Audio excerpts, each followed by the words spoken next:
Hello and welcome to an all-new season of Time About the Movies Flashback. We're flashing back to December 25th, 1987, getting ready to begin a brand new year by going backwards in time to 1987 in general. We've already covered 1988. If you want to go check that out, there'll be a playlist at the end of the video so you can go check that out. There is only one new release this week, and it's a pretty notable one. So let's go ahead and talk about Robin Williams and Good Morning Vietnam.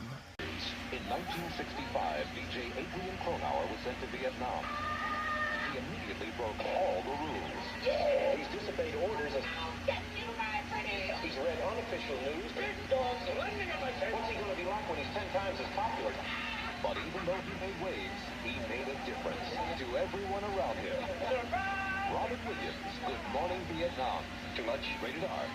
Starts Friday at a theater near you. Check.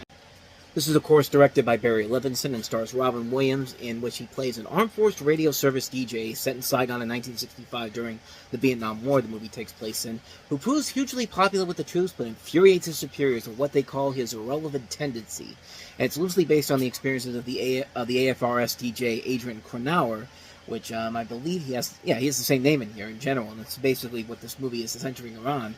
And this is pretty much the Robin Williams formula that he would later use in other movies in general, but this was back when this was relatively new, and people very much bought into it in general because, Robin Williams is such a great comedian and just a great actor in general, and of course one of the great improvisationalists of all time, and of course most of the movie is Robin Williams doing his great improvisations, and lo and behold, it's throughout the course of this entire movie, and it's a great film that shows what Robin Williams can do. He can be very funny, but he can also be very dramatic, too, and he gives a really solid performance overall that really does show everything that makes what Robin Williams does so special, and it's just a really good movie. It's a really engaging film featuring a very strong cast. It also includes Forrest Whitaker, Bruno Kirby, Robert Wool, J.T. Walsh, Noble Willingham, just a phenomenal cast in general, and just a really good idea in general, and just a movie that really is the crux of what makes Robin Williams the unique actor that he is, because he can make you laugh very much, and he can also make you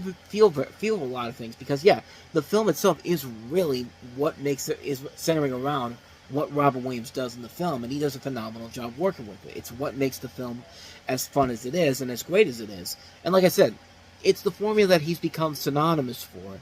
But this was back when it was still relatively fresh and new. Like, once he started doing it over and over again with stuff like Dead Poets Society, and then Patch Adams, and then Awakenings, it did start to deteriorate and start to get a little too old really fast. But we did get some good movies out of it. Awakenings was pretty good.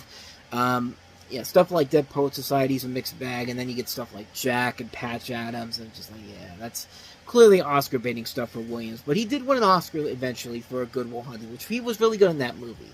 And, do I think he should have won for this? Probably not. I mean, he's really good in it, but in a year that also included such performances like Michael Douglas in Wall Street, which won Best Actor that year. Like, there was no question who the best actor should have been that year in particular. And of course, Robin Williams would eventually get his chance to win an Academy Award later on down the road. And is there anything else in particular I can say about this movie already? But I will say this, there was intentionally a plan for a sequel that they were going to do, and Robin Williams would have basically been back in the same character. It was called Good Morning Chicago, where he would have been a journalist at the 1968 Democratic National Convention, which, if you've heard the stories about that,